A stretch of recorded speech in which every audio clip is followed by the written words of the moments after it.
Welcome back into the Fantrax Toolshed YouTube channel. Continuing along my early 2023 fantasy rankings previews here. Doing top 10s for most infield positions. I'll be doing probably top 20 to 30 outfielders. Already did my early top 20 starting pitcher rankings.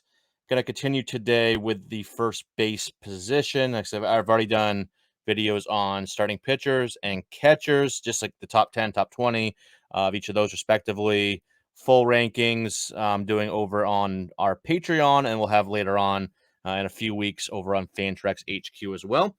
So let's go over to the first base spot. Very, yeah, it's a little bit of top heavy, but definitely has gotten some more quality depth over the last handful of years. Obviously, used to be a great position offensively. Then it kind of went in a little bit of a dry spell, and now it's definitely on the rise again, starting at the top with Mr. Freddie Freeman from the Los Angeles Dodgers. You could quarrel that the power went down a little bit, but if the floor for Freddie Freeman is a 511 slug and a 186 ISO and 21 home runs, you'll live with that when you have elite production across the board. 117 runs, 100 RBI, 21 home runs, even threw in 13 steals, 325 average. He's probably one of the safest bets, just in not at this position in general, to return first round value year in, year out in the middle of a loaded Dodgers lineup. He's my number one, and there was no real question about that. Not a huge gap, but he's my unquestioned number one.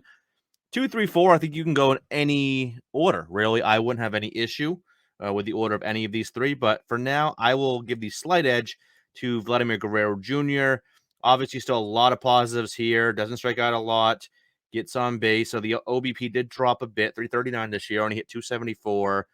Quality of contact is still good, even though his numbers did dip there, but still 11.2% barrel rate, 92.8 exit velocity, 50.4% hard hit rate.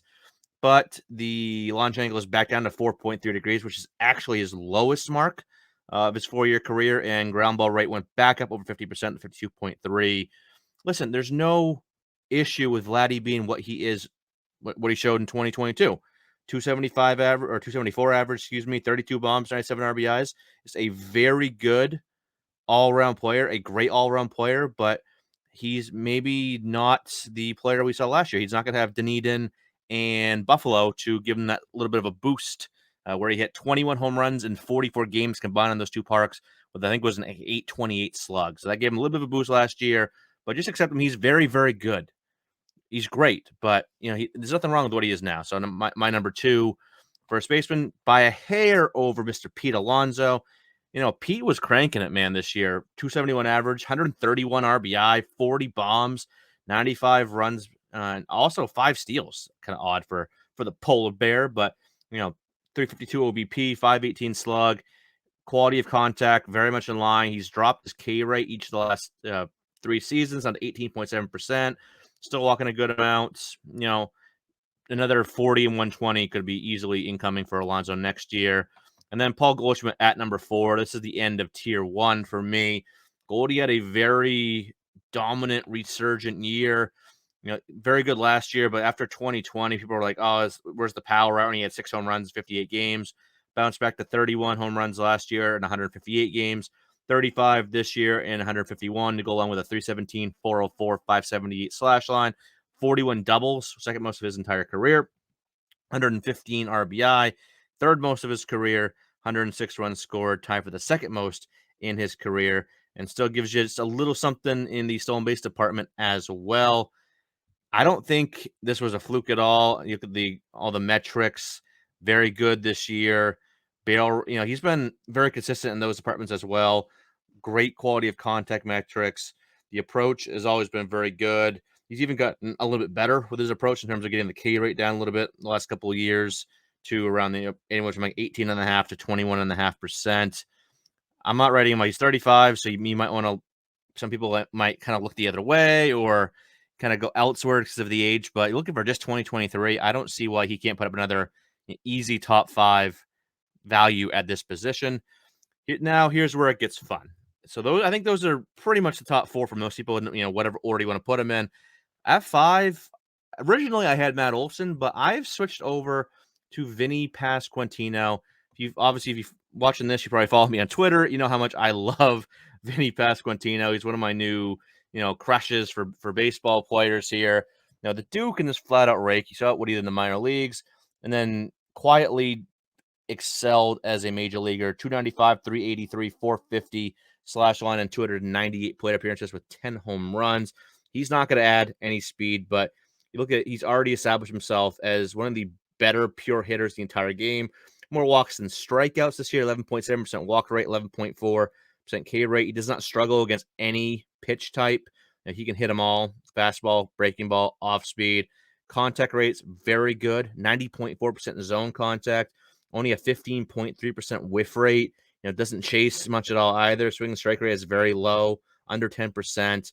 So you're looking at contacts there, approaches there, and power is there too. Even though he only had a 450 slug and a 155 ISO, which are okay, but not quite as high as he could be. But solid barrel rate, which got better as the year went on.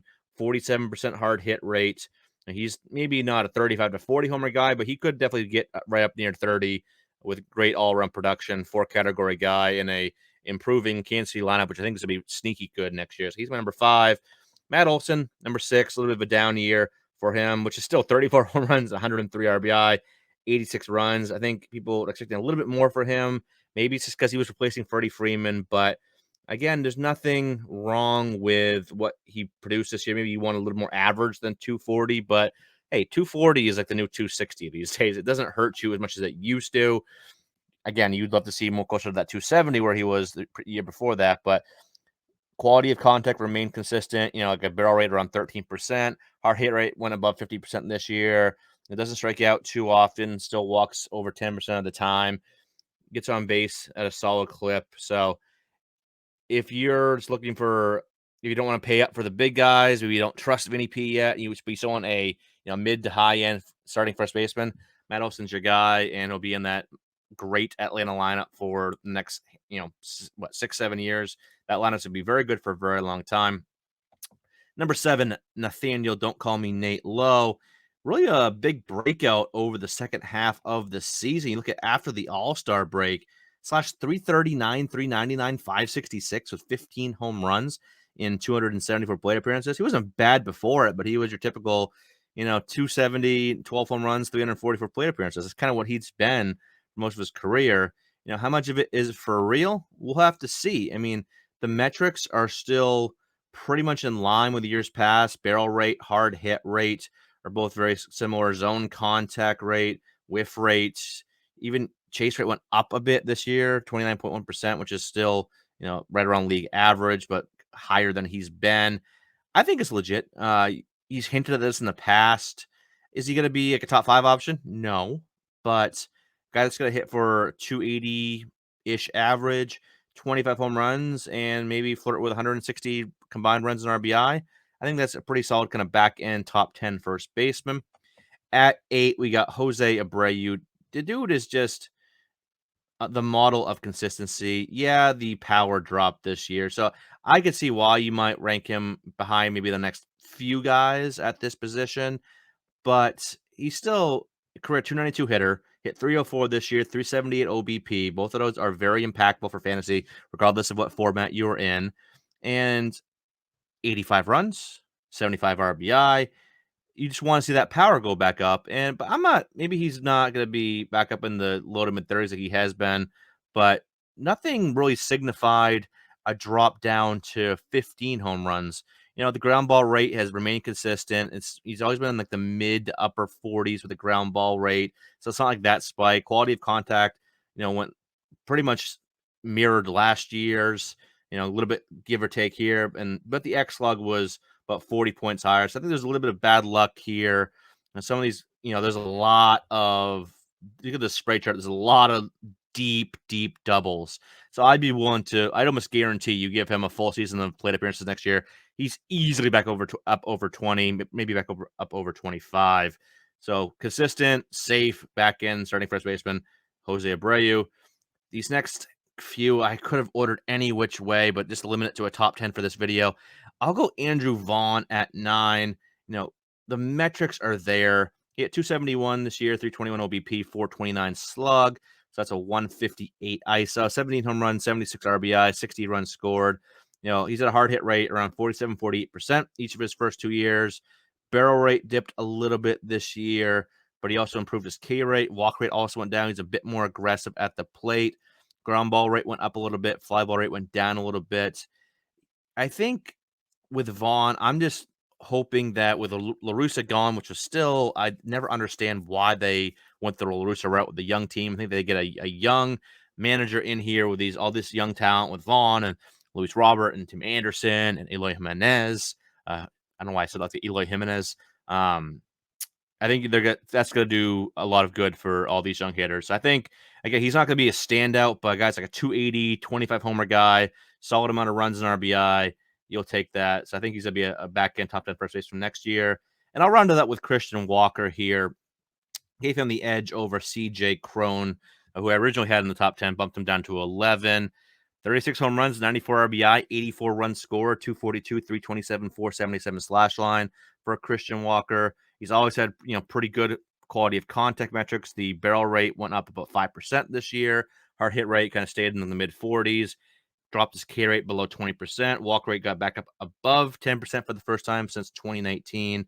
A lot of good things here, happened for Walker this year, and it kind of, it didn't go unnoticed, but I don't think it got as much love and as much attention as it probably should. And I think he'll still be a little bit undervalued this year. He did, he dropped the whiff rate. He's a bit more selective at the plate. Swing rate was down about 9%. Zone contact rate up about 5%. Chase rate down about 5%. More selective, got to that power. I could see maybe not quite a repeat, but not far off from it. I think you can expect 30 home runs, about 160 to 170 combined runs and RBIs, and an average that won't kill you. 240, 250 in that range is where he's been for most of his career. I think you're going to see another pretty good year for Christian Walker here in 2023. And he just beats out, the next couple on the list here. Looking at CJ Cron, look at that Ty France, Jose Miranda, Reese Hoskins, Rowdy Tellez, Josh Bell, Mountcastle. Those are like the next handful of names on this list. So pretty fun position. It's getting better and better. Got the elite guys at the top, some good, safer back-end options, some young talent on the rise. Really fun position overall. Make sure you subscribe to our Fantrax Toolshed YouTube channel for more video throughout the offseason. We'll be doing early rankings, prospects, Arizona Fall League live looks, player breakdowns, dynasty stuff, obviously the whole nine. Probably throw some live AMAs in there as well. So make sure you subscribe to our channel below. Click that subscribe button. We really appreciate all the support. And I'll get back with you again soon for my early second base rankings. Until then, take care.